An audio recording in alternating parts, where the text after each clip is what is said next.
Hello everybody, Pascal here from Neutrality Studies and I just had with Olá a todos, aqui é o Pascal do Neutrality Studies e acabei de conversar com Pitasana Shanmugathas, que já esteve neste canal antes. Pitasana é um jornalista e cineasta canadense que recentemente fez um novo documentário chamado Neelan Unsilenced. O documentário está disponível gratuitamente e conta a história do Dr. Neelan Tirushelvam, um político e advogado constitucional do Sri Lanka, que tentou, por meio de diferentes formas de ativismo e de sua visão política para uma nova constituição, acabar com a longa e sangrenta guerra civil e trazer paz ao Sri Lanka. Pitasana me autorizou a mostrar o trailer para vocês, o que farei agora, e em seguida iremos direto para a discussão. Então aqui está o trailer e depois o debate com Pitasana.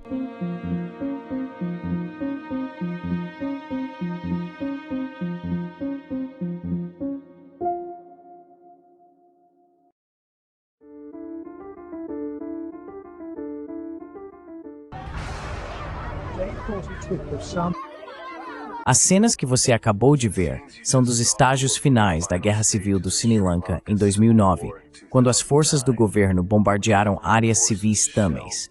As mortes de milhares de civis tâmils poderiam ter sido evitadas? O que aconteceu com o Dr. Neelan Tirushelvam, o estudioso constitucional tâmil que ajudou a presidente do Sri Lanka, Chandrika Kumaratunga, a elaborar um conjunto de propostas ousadas e progressistas de reforma constitucional que poderiam ter resolvido pacificamente o conflito étnico mais de 10 anos antes. Este documentário conta sua história. President Chandrika's landmark proposals. As propostas históricas da presidente Chandrika para a reforma constitucional podem ter tornado irrelevante a demanda por uma pátria tâmil, ou Eilam. Todas as propostas foram diretas e francas em comparação com as anteriores. Eilam foi uma oportunidade tremenda, e acho que foi por isso que Neelan se envolveu no esforço e assumiu um papel de liderança ao tentar fazer a iniciativa de Chandrika Kumaratunga dar certo. O LTTE nunca quis uma solução democrática.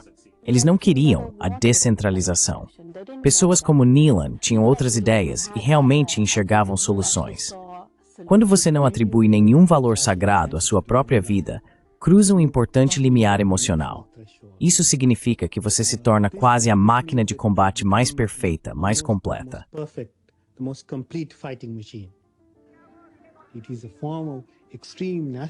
É uma forma de nacionalismo extremo que é capaz de despertar esse tipo de paixão, esse tipo de...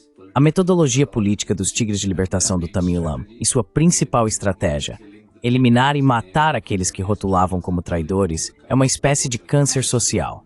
Não oferecemos uma solução unificada. Não concordamos em um programa comum, nem mobilizamos o povo. Estamos em constante conflito entre nós. O assassinato de Neelan pelo LTTE foi um ato político, e nossa lembrança dele também foi um ato político. Acredito fortemente que esse foi o maior erro cometido pelo LTTE. Acho que no momento em que mataram Neelan, qualquer tipo de apoio internacional que tinham se perdeu.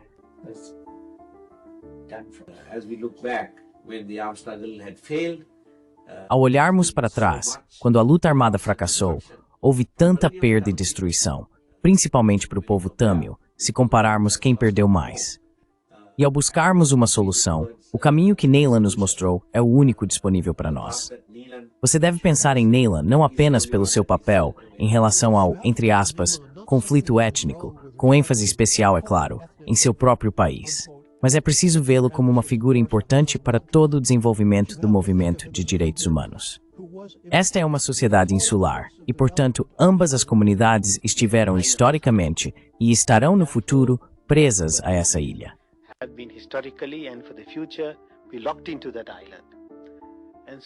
Nenendalfen, Kevflut Idzispet Evor e Stories.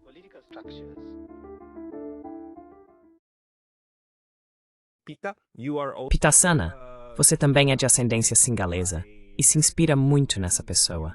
Então, você fez um filme sobre ele e está aqui para nos contar tudo a respeito. Seja bem-vindo. Obrigado por me receber, Pascal. É um prazer estar no seu programa novamente. É ótimo tê-lo aqui novamente, porque você continua fazendo documentários e disponibilizando-os gratuitamente. Eles estão acessíveis na internet, porque você é um homem com uma missão. E a missão é mostrar às pessoas como a boa política realmente funcionaria. E acho que você encontrou inspiração nessa pessoa, Neelan Tiruchelvam.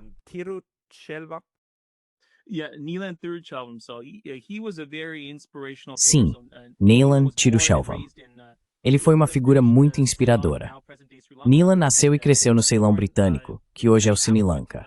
Ele nasceu em uma família muito abastada. Seu pai era político e ministro do governo local no Sri Lanka. Logo após a independência do Sri Lanka do domínio britânico, o país enfrentou uma crise étnica, porque a comunidade majoritária da ilha, a comunidade singalesa, que representava 78% da população, imediatamente começou a impor políticas discriminatórias direcionadas às comunidades minoritárias, principalmente a comunidade tamil, que representava menos de 20% da população.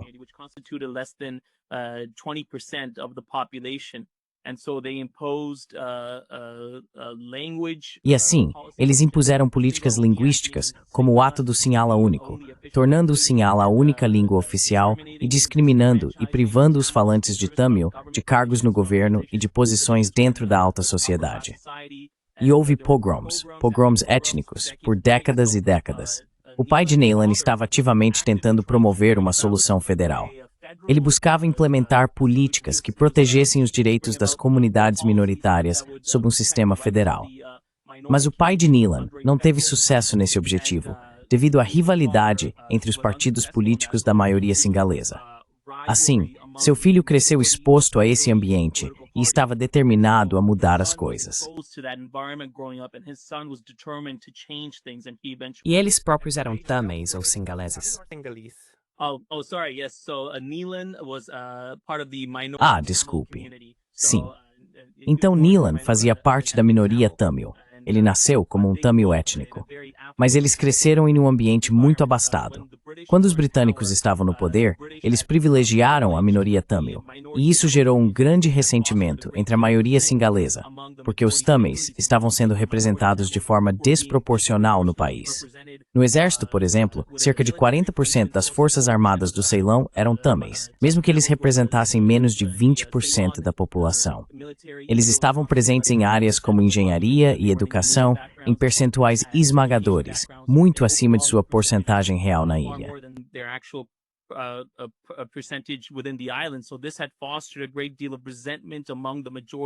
Isso gerou um grande ressentimento entre a maioria singalesa. E uma vez que conquistaram a independência, a comunidade majoritária, em retaliação, procurou impor legislações em termos de educação e idioma que consolidariam sua maioria e subjugariam os Tamils. Isso acabou levando a uma guerra civil em 1983. E Neelan, como um Tamil pertencente à minoria, buscou uma solução pacífica, uma solução federal, exatamente como seu pai queria. Ele ajudou a coautorizar um conjunto de propostas de reforma constitucional, conhecidas como Propostas da União das Regiões, em 3 de agosto de 1995, 30 anos atrás, neste mesmo dia 3 de agosto, na época desta gravação.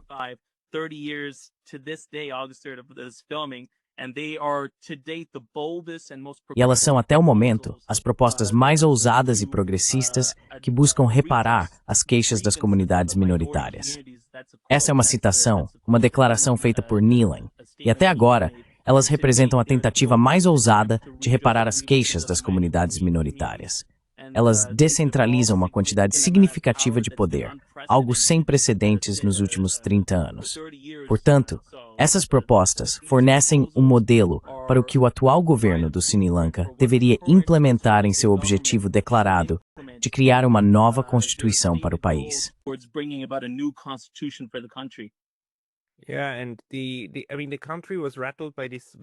Sim. E o país foi abalado por essa guerra civil que terminou com a derrota dos Tigres Tamils lá nos anos 2000, final dos anos 2000, se não me engano. Mas foi um conflito muito sangrento. E foi um conflito sangrento em um lugar muito pequeno, mas densamente povoado. Quero dizer, estou olhando aqui agora, 65 mil quilômetros quadrados, 21 milhões de pessoas.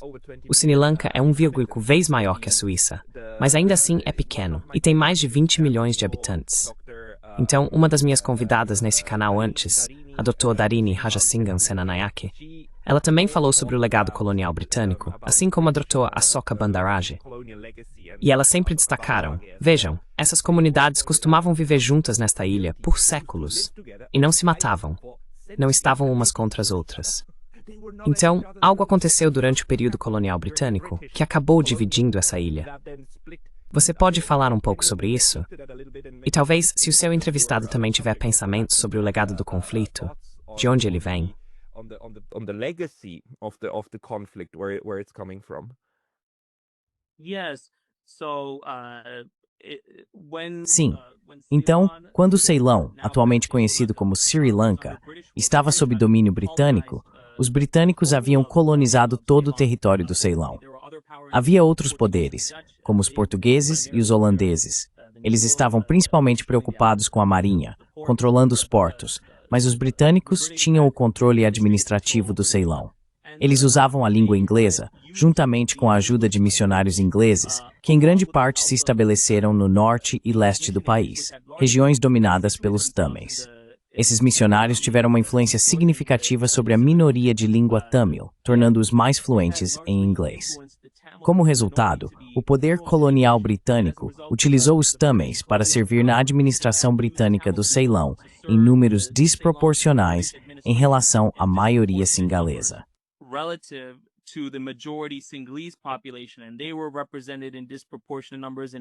E eles estavam representados de forma desproporcional na engenharia, nas forças armadas e no serviço público. Assim, em todos os setores da sociedade, a minoria Tamil estava conquistando uma mobilidade social significativa, e o inglês se tornou esse símbolo de status de elite, algo que persiste até hoje. O inglês é o símbolo do status de elite. Se você sabe inglês no Sri Lanka, no sul da Ásia, isso representa um passo importante para o avanço social. E havia comunidades, a comunidade Tamil, a comunidade muçulmana, que expressavam suas preocupações sobre as dificuldades que poderiam enfrentar caso o Sri Lanka conquistasse a independência.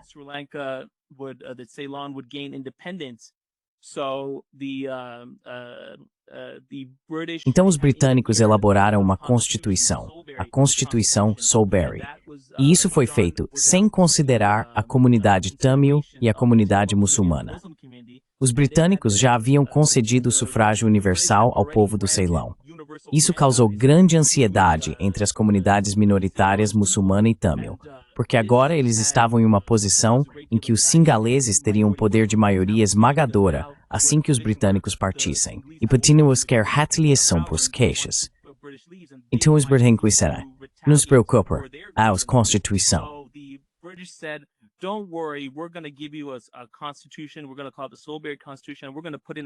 Vamos chamá-la de Constituição de Soulbury.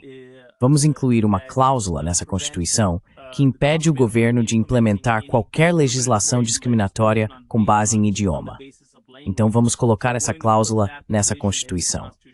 E era uma Constituição muito desenhada pelos europeus, que não levou em consideração os interesses da comunidade Tamil, da comunidade muçulmana ou da comunidade indiana das plantações, que eram trabalhadores indianos contratados, trazidos do sul da Índia para o Sri Lanka, para trabalhar nas plantações de chá.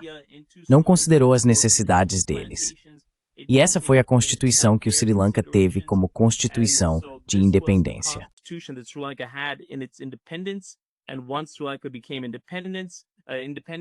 E assim que o Sri Lanka se tornou independente, eles imediatamente, em um curto período de tempo, implementaram o Ato Sinhala apenas, que buscava tornar o singalês a única língua oficial do país. E isso imediatamente tirou o direito de inúmeros Tamils de participarem do setor público. Se você não falasse singalês, ficava imediatamente desempregado. Portanto, foi um grande golpe econômico para a comunidade Tamil. E isso deu início a políticas sucessivas entre os dois principais partidos políticos singaleses, o Partido Nacional Unido e o Partido da Liberdade do Sri Lanka, onde eles competiam entre si para ver quem conseguia implementar políticas mais majoritárias e quem realmente defendia o povo singalês e seus direitos.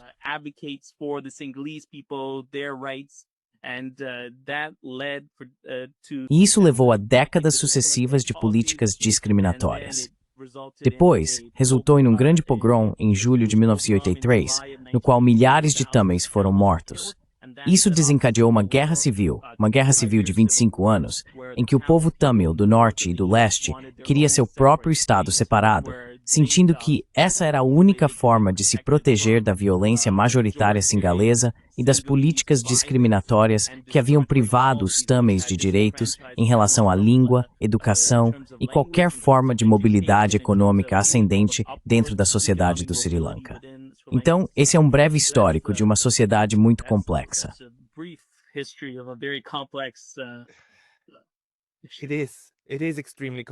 É extremamente complexo.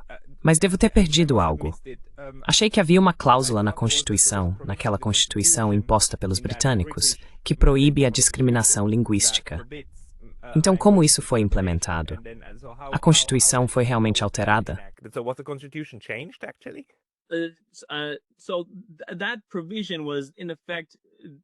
Então, essa disposição foi na prática desconsiderada. Na época, havia um procurador-geral. Quando o Sri Lanka conquistou a independência, era uma nação do domínio britânico. Havia um procurador-geral, mas também era um caso em que os líderes do país tinham uma grande base nacionalista singalesa descontente que precisavam apaziguar. Assim, a justificativa deles para implementar o ato do Sinhala Único foi bem, 78%. O primeiro-ministro, SWRD Bandaranaike, quando questionado pela BBC, por que você implementou o ato do Sinhala Único, mesmo sabendo que isso causou muita tensão entre a minoria tâmil? Ele responde aos jornalistas, e mostramos isso no documentário. Bem, a maioria das pessoas em nosso país, 78%, são singalesas. Então isso busca representar os interesses da maioria da comunidade. E essa disposição dentro da Constituição foi basicamente ignorada. Então ficou meio que só no papel.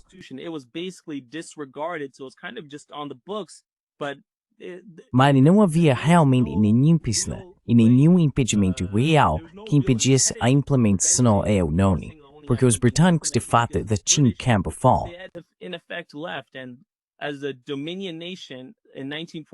Como uma nação do domínio britânico em 1948, o Reino Unido ainda se recuperava da Segunda Guerra Mundial, então simplesmente não tinha interesse em intervir em relação às políticas discriminatórias no país.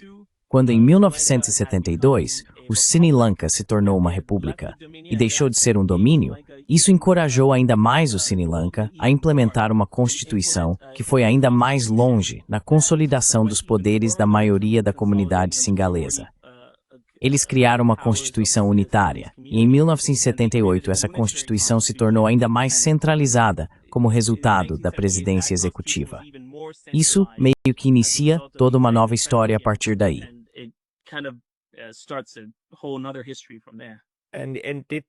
E essa nova Constituição realmente eliminou essa disposição? Ou a disposição ainda estava lá oficialmente, mas nenhum tribunal constitucional jamais se pronunciou contra ela, contra o ato que veio depois? Sim, então essa disposição foi eliminada na nova Constituição. Basicamente, a Constituição de 1972 deu ao budismo o lugar de destaque no Sri Lanka, levando em consideração que os tâmils, um número significativo deles, são hindus, e há também alguns cristãos e católicos. Mas a maioria da população do país é de budistas singaleses. Portanto, o budismo recebeu o lugar de maior destaque.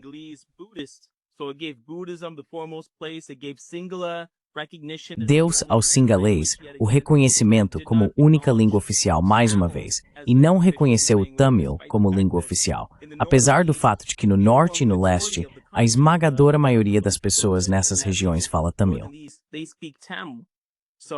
Então não reconhecemos para o tâmil. Não houve reconhecimento do inglês como uma espécie de língua de ligação. Isso só aconteceu mais tarde, e mesmo assim houve problemas na implementação.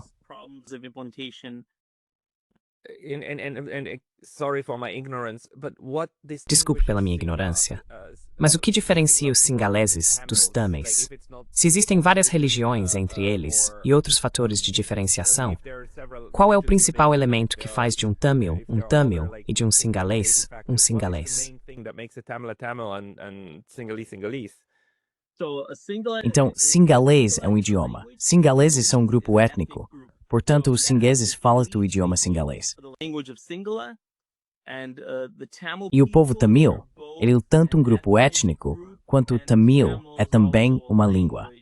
Então, Singalês e Tamil são duas diferentes, com dois alfabetos diferentes e duas formas diferentes de falar. But the people themselves, the Mas as pessoas em si, existem características que as distinguem? Ou é algo muito parecido com a diferença que levou ao genocídio em Ruanda, entre os Hutus e os Tutsis, que era uma distinção muito artificial, mas também colonial, feita para dividir e governar?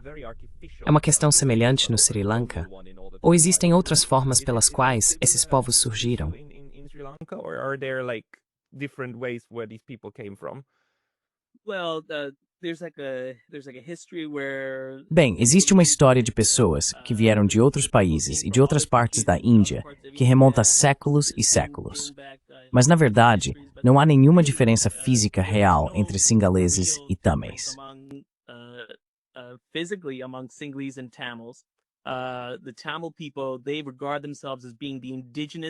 O povo tâmil se considera os habitantes indígenas do norte e leste do país, enquanto o povo singalês se considera os habitantes indígenas do sul e oeste. Nacionalistas singaleses chegam a considerar toda a terra do Sri Lanka como sendo deles e veem os tâmils como estrangeiros. Mas não há realmente diferença entre singaleses e tâmils. Existe uma história que diz que eles vieram de certas partes da Índia ou de outros lugares, mas tudo isso é apenas Centuries and centuries in the past. Séculos e séculos no passado. E talvez agora vamos focar em Neelan e em como ele imaginava usar uma solução política. Como costuma acontecer, quando grupos de pessoas precisam conviver, geralmente é a estrutura política que decide se isso vai dar certo ou não. Só para dizer, como suíço, os suíços poderiam estar em conflito constante. Temos 4 idiomas. Seria realmente muito fácil criar um ambiente onde os falantes de francês quisessem matar os falantes de alemão e vice-versa. Não seria tão difícil.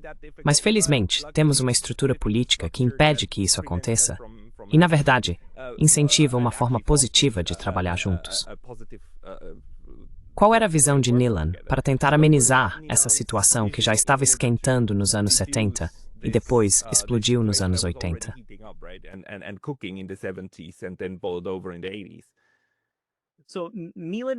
Então, para entender a visão política de Neelan sobre uma personalidade constitucional, é preciso observar qual era a perspectiva educacional de Neelan.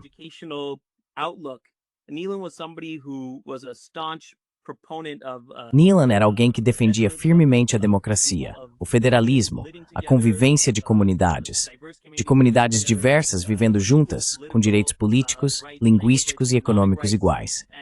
Neelan foi alguém que criou instituições no Sri Lanka, como o Centro Internacional de Estudos Étnicos e o Law and Society Trust, dedicadas a explorar o pluralismo étnico e a democracia. Ele buscava maneiras de aplicar grandes estudos e obras literárias que defendiam a convivência de comunidades diversas, não apenas no Sri Lanka, mas também em diferentes partes do mundo, em toda a Ásia do Sul.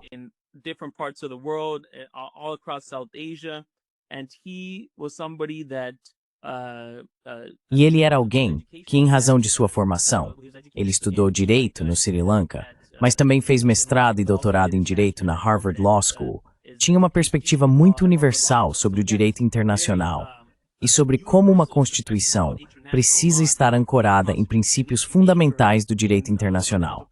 Direitos iguais para todos os seres humanos, independentemente de sua origem étnica, seu idioma ou de qual parte da sociedade você vem. Assim, a Constituição do Sri Lanka, em 1995, era uma Constituição unitária, que consolidava um poder significativo no governo central. O governo central dominado pelos singaleses.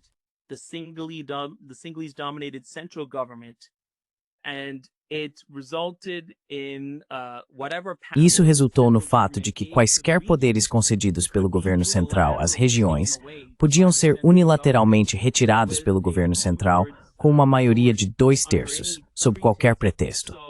Isso foi insatisfatório para a comunidade tâmil no norte e no leste, porque havia um governo que consolidava todo o poder no centro sob esse sistema unitário, podendo conceder poder com uma mão e, de certa forma, retirá-lo com a outra. E essa era a linguagem que Neelan usava. Assim como as pessoas que formularam as propostas da União das Regiões ao apontar essa falha da Constituição atual.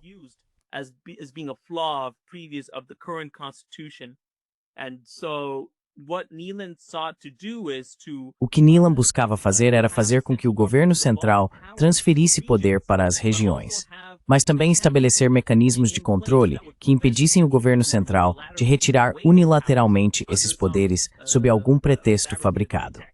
As propostas apresentadas por Neelan buscavam descentralizar poderes relacionados à educação, terras e agricultura para as regiões, e incluíam freios e contrapesos que tornariam o governador de cada região responsável perante o chefe de governo daquela região. E o chefe de governo teria que prestar contas ao governo local. Assim, havia uma responsabilidade significativa que impediria o governo central de retirar unilateralmente os poderes concedidos às regiões.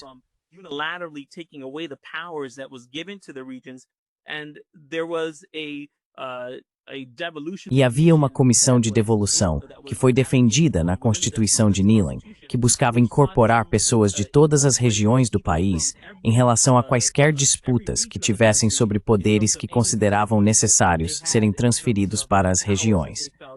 Ela realmente incluía todos os governadores e os primeiros ministros das regiões. The governors, the chief ministers of the regions, and it made it difficult. E isso dificultou para o governo central intervir e retirar poderes que haviam sido previamente descentralizados para as regiões. E agora, isso continua sendo um problema fundamental da atual Constituição do Sri Lanka, que é o fato de que quaisquer poderes que o governo central, um governo central singular e dominante, concede às regiões, ele pode retirar imediatamente. Isso continua causando muita ansiedade e frustração entre a minoria Tamil. O isso é uma significativa pelo governo dominado pela maioria singalesa.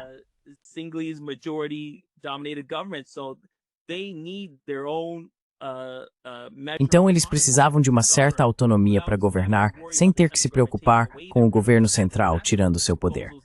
Foi isso que as propostas fizeram, e por isso eram tão populares na época. No documentário, acadêmicos consideraram as propostas como federalismo, só que sem o nome. As propostas de Neelan eliminaram a palavra unitário e decidiram chamar o Sri Lanka de uma união de regiões.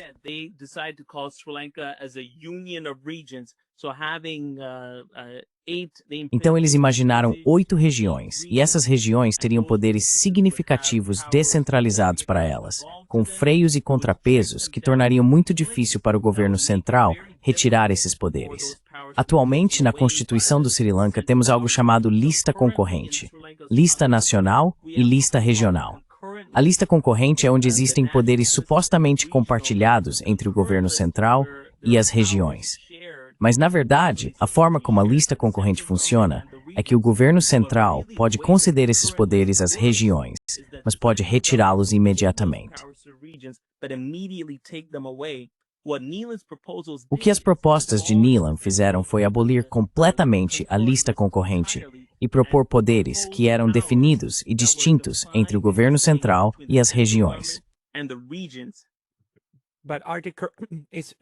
Mas o Sri Lanka deve ser dividido, mesmo atualmente, em regiões, certo? Seja qual for o nome, estados ou prefeituras.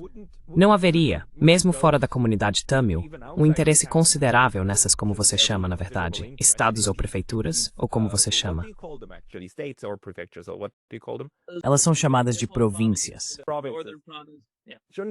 As províncias, neste momento, não deveriam estar interessadas, mesmo fora das áreas tâmeis, em ter mais poder descentralizado para elas? Ou isso não é algo que no sul e no oeste ganha muita força?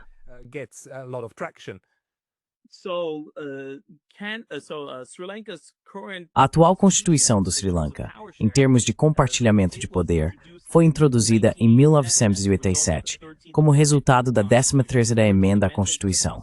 A 13ª emenda previu a criação de um sistema de conselhos provinciais, com poderes para o governo central, poderes para as regiões e uma lista concorrente.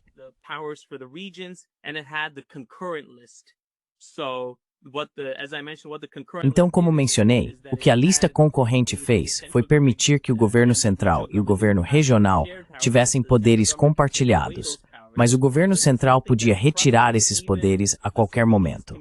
Isso é algo que frustra até mesmo as comunidades singalesas no sul e no oeste do Sri Lanka, porque os governadores e primeiros ministros dessas regiões realmente não têm poder. O governo central pode simplesmente conceder poder e tirá-lo unilateralmente. Você precisa me explicar isso um pouco melhor. Essa lista concorrente é estranha. Quero dizer, nunca ouvi falar de uma estrutura assim antes. Então isso significa que a lista concorrente é tipo: ei você, governador ou ministro da Fazenda da província X, por favor, venha até a capital, e aí decidimos juntos de forma concorrente o que fazer. Mas caso haja um desacordo, então, eu sempre ganho. É esse o esquema? É basicamente assim, onde a lista concorrente deveria representar poderes compartilhados, em que o governo central e as regiões deveriam ter autoridade conjunta. Mas na prática, o governo central pode unilateralmente retirar esses poderes se o governo regional tiver interesses que o governo central considera conflitantes com suas próprias ambições.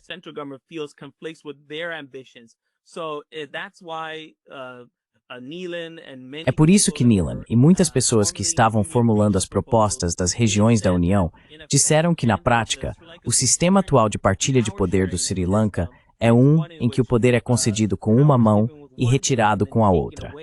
Assim, existe um determinado conjunto de poderes dentro da lista concorrente que deveriam ser compartilhados, mas o governo central pode simplesmente retirar esses poderes unilateralmente. Por que se chama lista concorrente? Essa é a estrutura de partilha de poder. Você tem uma lista central, que são os poderes reservados ao governo nacional, em termos de, então,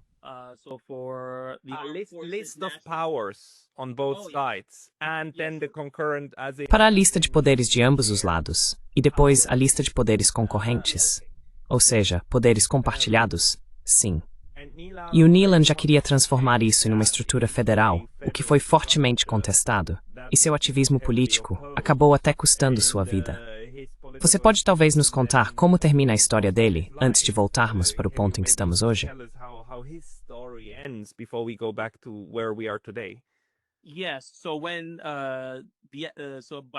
Sim. Então, nesse ponto, em 1995, o conflito étnico já estava realmente em seu auge. Havia grupos separatistas tâmeis, pessoas tâmeis que decidiram pegar em armas para travar uma guerra contra o governo do Sri Lanka e estabelecer seu próprio estado separado no norte e leste do país, conhecido como Tamil Eelam. Esse seria um estado separado para o povo de língua tâmil. O governo do Sri Lanka se opunha a isso. Governos sucessivos se opunham a isso. E eles travavam uma guerra para derrotar os separatistas tâmeis. Havia vários grupos separatistas tâmeis. Eventualmente, um dos grupos eliminou membros rivais e consolidou o poder. Esse grupo era o LTTE, os Tigres de Libertação do Tamil Eelam, e o líder deles era Prabhakaran.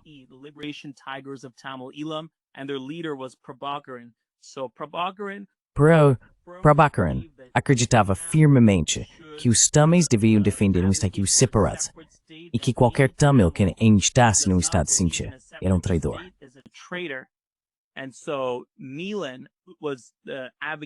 E assim, Neelan estava defendendo o federalismo e em 1995, milhares de singaleses e tâmeis já haviam sido mortos em decorrência dos combates. As forças de paz indianas, em 1987, haviam entrado no país e houve uma guerra brutal na qual milhares de tâmeis foram mortos. Inúmeros tâmeis foram estuprados e houve uma brutalidade enorme. Também houve brutalidade no sul do país, na região dominada pelos singaleses. Houve muito derramamento de sangue.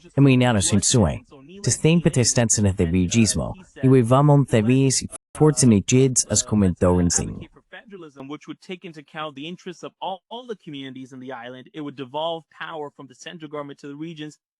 Isso transferiria o poder do governo central para as regiões, garantindo que todas as comunidades, não apenas os tâmeis, tivessem um certo grau de autonomia que lhes permitiria governar livremente e proteger seus direitos em relação à língua e questões econômicas. Prabhakaran via Neelan como um traidor. Como você ousa defender o federalismo? Você é Tamil. Deve defender o separatismo. Mas Neelan, como membro do parlamento no Sri Lanka, e alguém que trabalhava com a presidente da época, Chandrika Kumaratunga, para apresentar essas propostas, acreditava firmemente no pluralismo, que diferentes e diversas comunidades poderiam viver juntas e coexistir.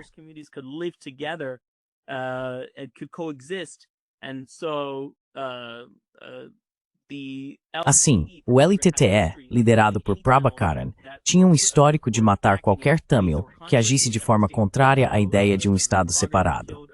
Prabhakaran matou líderes políticos tamils, como Appapilaya Mirthalingam, que era o líder da oposição, além de outros políticos tamils. Outros políticos tamils também mataram pessoas que faziam parte do LTTE e depois desertaram. Neelan recebeu ameaças de morte do LTTE e em 29 de julho de 1999, o LTTE enviou um homem-bomba suicida para matar Neelan enquanto ele saía de casa e ia para o escritório em Colombo, de carro. Ele foi morto. Foi isso que aconteceu. Neelan foi alvo de uma campanha brutal de difamação pelo LTTE. By the LTTE, Pelos Tamils, por parte do grupo ao qual ele mesmo tentou dar mais poder, certo? Exatamente. Isso é algo tradicional que acontece nessas disputas de poder. Dentro dos grupos ocorre violência, especialmente dos radicais contra os moderados. E ele seria um típico moderado que tenta resolver as questões de forma pacífica. Você pode nos falar sobre o legado dele? Ele ainda é uma figura conhecida no Sri Lanka hoje? Is he still a well-known figure in Sri Lanka today? So Neelan's legacy, one of the reasons why I wanted Então, o legado de Neelan, uma das razões pelas quais eu quis fazer este documentário, é porque achei que o legado de Neelan havia sido esquecido. É realmente importante, e discutimos isso no documentário, eu me esforço muito para retratar isso. Mas é fundamental reconhecer, ao falar sobre o legado de Neelan, que ele não se limitou apenas ao Sri Lanka. Neelan era alguém que defendia a democracia, governos democráticos em todo o mundo. Por exemplo, ele participou da supervisão do plebiscito, que aconteceu no Chile em 1988. O governo de Augusto Pinochet estava sendo desafiado por uma votação sobre se seu mandato deveria ser estendido por, acredito, mais 7 anos. Neelan participou de uma campanha de monitoramento eleitoral para supervisionar o plebiscito, os chilenos votando no plebiscito. Assim, ele ajudou a facilitar a transição do Chile da ditadura para a democracia.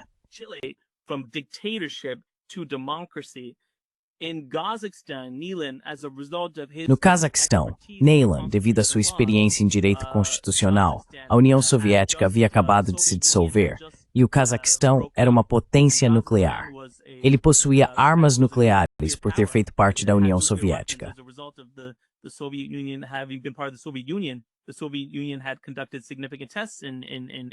A União Soviética havia realizado testes significativos no Cazaquistão quando ainda era uma união. Por isso, autoridades do Cazaquistão convocaram Neelan, assim como um homem chamado Peter Germer, um acadêmico da Dinamarca, e Steve Cantor, um acadêmico dos Estelmens, para aconselhá-los sobre uma nova constituição para o Cazaquistão. E Neelan sempre afirmou que em seu aconselhamento para uma nova constituição do Cazaquistão, qualquer que fosse a constituição adotada, ela precisava levar em consideração os direitos das comunidades minoritárias. Precisava conter dispositivos que protegessem as liberdades civis, garantindo que as pessoas não fossem discriminadas com base em sua língua ou religião.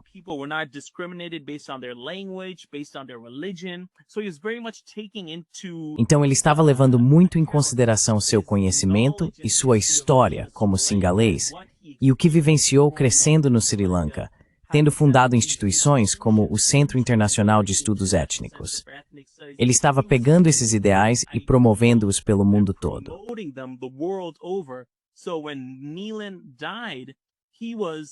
Quando Neelan morreu, ele era considerado uma grande força dentro da comunidade internacional de direitos humanos.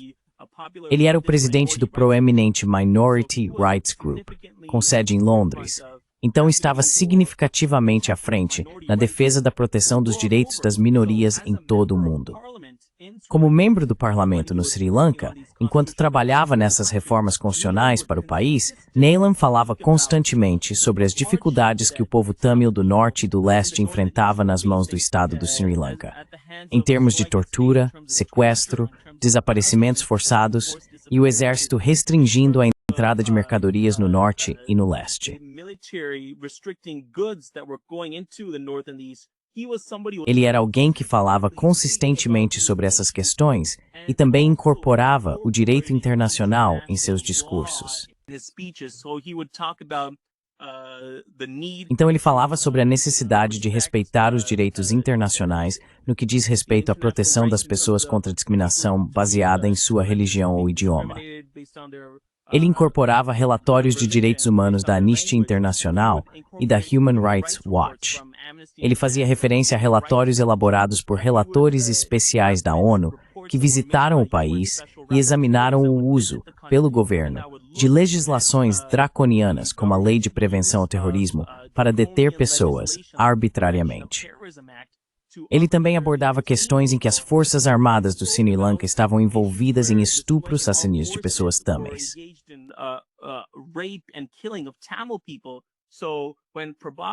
Então, quando Prabhakaran diz que Neelam é um traidor, Neelam era alguém que falava consistentemente sobre os direitos e os abusos dos direitos humanos do povo tâmil, como membro do parlamento.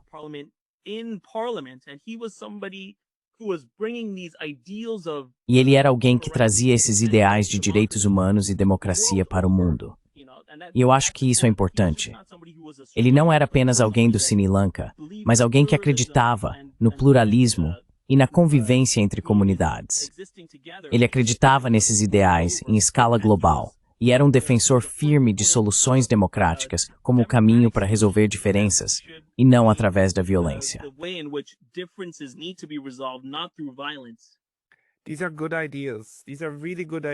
Esses são bons ideais. São realmente bons ideais. O problema muitas vezes surge quando as relações internacionais entram em cena, e eu sei que esse não é o foco do seu filme. Mas como você estudou tanto sobre ele, ainda gostaria de perguntar. Indivíduos assim são facilmente usados por forças externas para implementar certas agendas ou fazer lobby por determinadas causas. E eu me lembro que a Darini, no meu canal, uma vez apontou que, quando os britânicos partiram e deixaram uma constituição e depois um governo, eles deixaram tudo no lugar para continuar usando o Sri Lanka como um centro logístico, porque ele é no Pacífico o que Malta é, basicamente, no Mediterrâneo. É um lugar estratégico muito, muito importante, tanto para fins militares quanto econômicos. For military but also economic purposes, and that Sri Lanka was passed over into the O Sri Lanka foi colocado sob a tutela do FMI e do Banco Mundial, com empréstimos e outros instrumentos para exercer influência sobre o governo do país. E, infelizmente, os conflitos étnicos costumam beneficiar potências externas que desejam exercer influência, pois sempre há dois lados com quem negociar. Você tem conhecimento da dimensão internacional do ativismo de Neelam, ou de como ele também trabalhou com potências estrangeiras?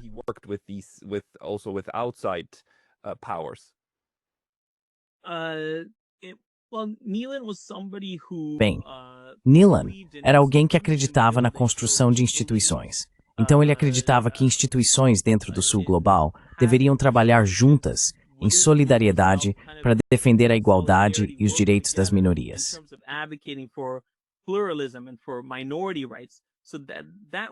Esse era muito o foco da sua agenda em relação ao que ele fez com o Centro Internacional de Estudos Étnicos e o Law and Society Trust. Ele era alguém que se inspirava muito em termos de, a maneira como a Índia conseguiu, apesar de ter 1 bilhão de pessoas com diferentes línguas, identidades e origens religiosas, coexistir. Ele frequentemente tirava muitos de seus valores de pluralismo da Índia e desses países.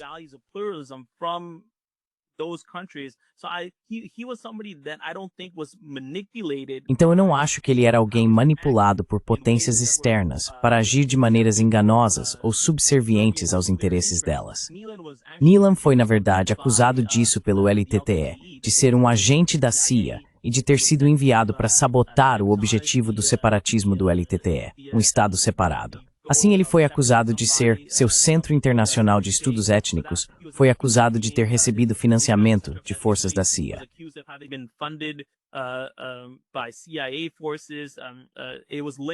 Era ligado à Fundação Ford, ao Centro Internacional de Estudos Étnicos.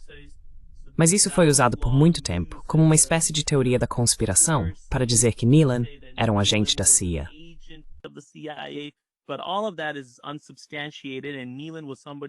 Mas tudo isso é infundado.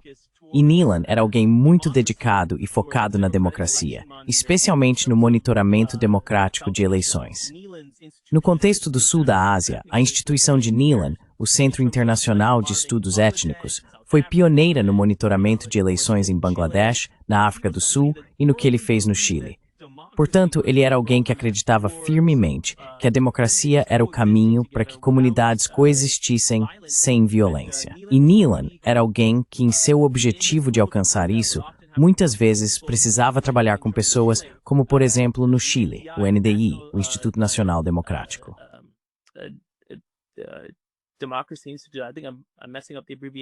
Acho que estou confundindo a sigla.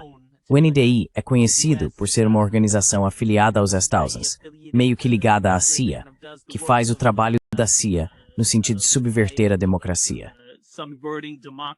Você quer dizer o NED, o Fundo Nacional para a Democracia? Ah, sim. Então, essa era da instituição de Nealon.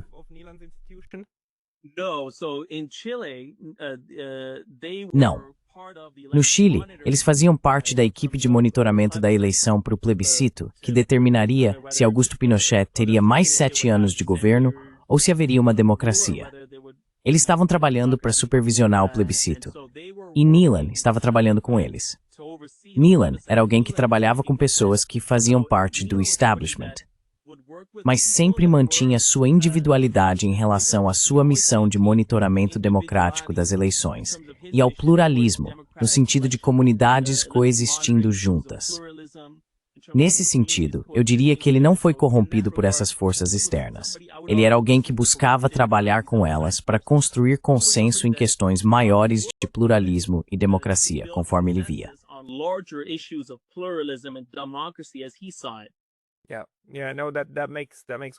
Sim, eu sei que isso faz muito sentido.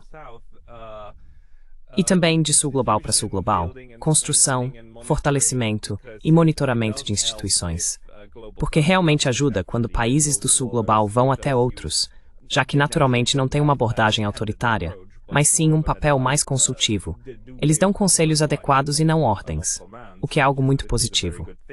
Sim.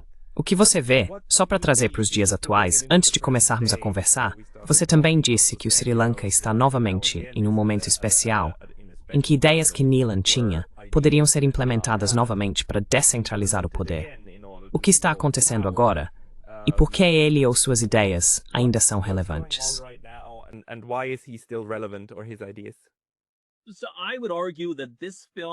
Portanto, eu diria que este filme e suas ideias, especialmente em relação ao Sri Lanka, são mais relevantes agora do que jamais foram. E a oportunidade de implementar essas ideias é mais possível agora do que nunca antes. O motivo disso é que pela primeira vez, o Sri Lanka tem um novo governo no poder, que está fora do tradicional sistema bipartidário, fora do Sri Lanka Freedom Party e do United National Party, fora desse sistema. Em vez disso, pela primeira vez na história do Sri Lanka, um terceiro partido se tornou o partido governante. E não apenas o partido governante, mas com uma supermaioria no parlamento, ou seja, mais de 2/3 de maioria.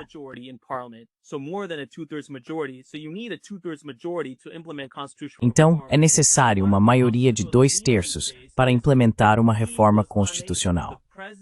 Um dos obstáculos que Nealon enfrentou foi que a presidente da época, Chandrika Kumaratunga, que defendia essas propostas de união das regiões, não conseguiu obter a maioria de 2/3 para implementar as propostas nas quais Nealon trabalhou, devido à rivalidade singalesa, aquela rivalidade antiga entre os singaleses que acreditavam que essas propostas estão dando poder demais aos Tamils. Está dando direitos demais aos Tamils. Isso vai levar ao separatismo. Esses temores acabaram se concretizando. Esse foi um dos motivos pelos quais as propostas não conseguiram obter a maioria de 2/3. Mas agora, na atual Sri Lanka, o presidente Anurag Kumara Dissanayake assumiu o poder. Ele é o líder da coalizão política Poder Popular Nacional, e eles têm uma supermaioria no parlamento. E Anurag Kumara Dissanayake fez campanha por uma nova constituição para o Sri Lanka.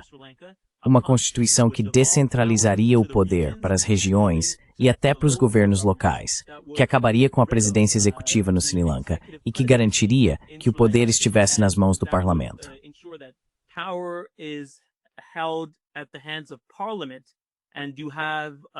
E você tem um primeiro-ministro que responde às necessidades do parlamento. Então, atualmente, dentro da Constituição do Sri Lanka, temos uma presidência executiva com uma quantidade significativa de poder concentrada em suas mãos.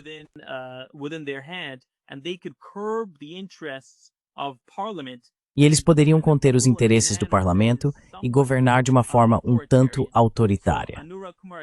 Então, Anura Kumara Dissanayake prometeu acabar com o sistema presidencialista executivo. A proposta de Neelan também tinha como objetivo eliminar a presidência executiva. E Anura fez campanha defendendo a descentralização do poder para as regiões, para os governos locais, e garantindo que os interesses das comunidades minoritárias fossem considerados e protegidos. Esses são os valores pelos quais Anura Kumara Dissanayake, o atual presidente, fez campanha. É por isso que a comunidade Tamil, no norte e no leste, votou no Poder Popular Nacional, a coalizão política do presidente Anura Dissanayake.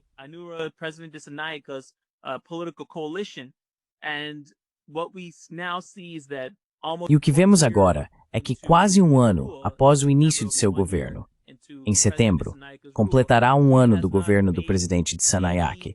Ele ainda não tomou nenhuma iniciativa em relação à reforma constitucional. O orçamento fiscal nem sequer destina recursos para a reforma constitucional ou para a elaboração de uma nova Constituição.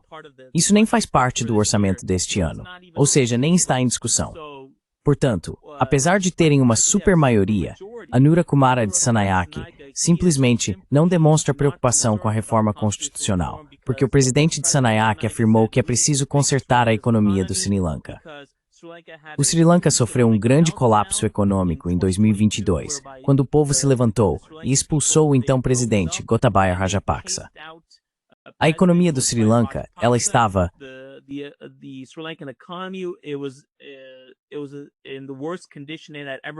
na pior condição desde a independência. O Sri Lanka enfrentava uma enorme recessão econômica. A economia estava em queda livre. Então o presidente Dissanayake disse: preciso focar na economia, preciso focar no combate à corrupção, preciso focar nessas questões. E podemos nos preocupar com a Constituição depois. Tem uma supermaioria, então temos tempo para isso. Mas o problema é que o presidente está desperdiçando essa grande e rara oportunidade de realmente implementar uma Constituição que seja inclusiva e justa, que era o que Neelan defendia, que era o que as propostas da União das Regiões defendiam. E o que este documentário faz é buscar educar as pessoas sobre o estado atual da Constituição do Sri Lanka, a estrutura unitária da Constituição do Sri Lanka, que é tão perigosa na forma como consolidou o poder dentro do governo central e não descentraliza o poder para as regiões de uma maneira que garanta um grau de autonomia sem que esses poderes sejam retirados unilateralmente pelo governo central. Então estamos em uma posição rara com a supermaioria, onde há um presidente que fez campanha, prometendo implementar uma nova Constituição, que incorpora muitos desses ideais e até os defendeu, mas there are things they elate them.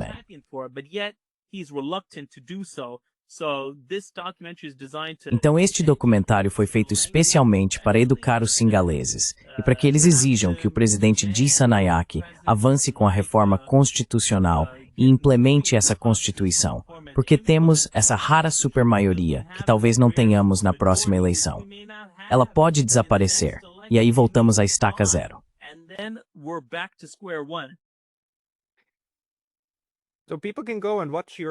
As pessoas podem assistir ao seu filme de graça. Elas podem mergulhar no pensamento Neelan gratuitamente.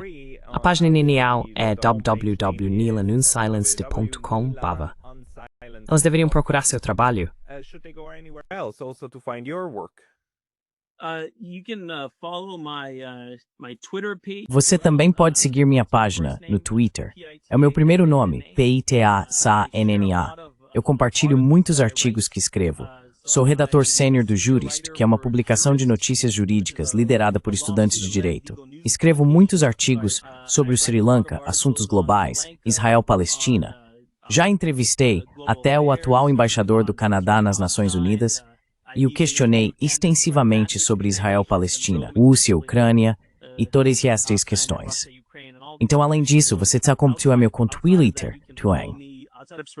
You can follow my content on Twitter as well. Everybody, please check. Pessoal, por favor, confiram a conta do Twitter do Pitasana. Acessem a página inicial http://nilanunsilenced.com. Pitasana Shamugatas, muito obrigado pelo seu tempo hoje. Thank you very much for your time today. Thank you so much. Nalent Bigala Pascal. Em Sray Stek você.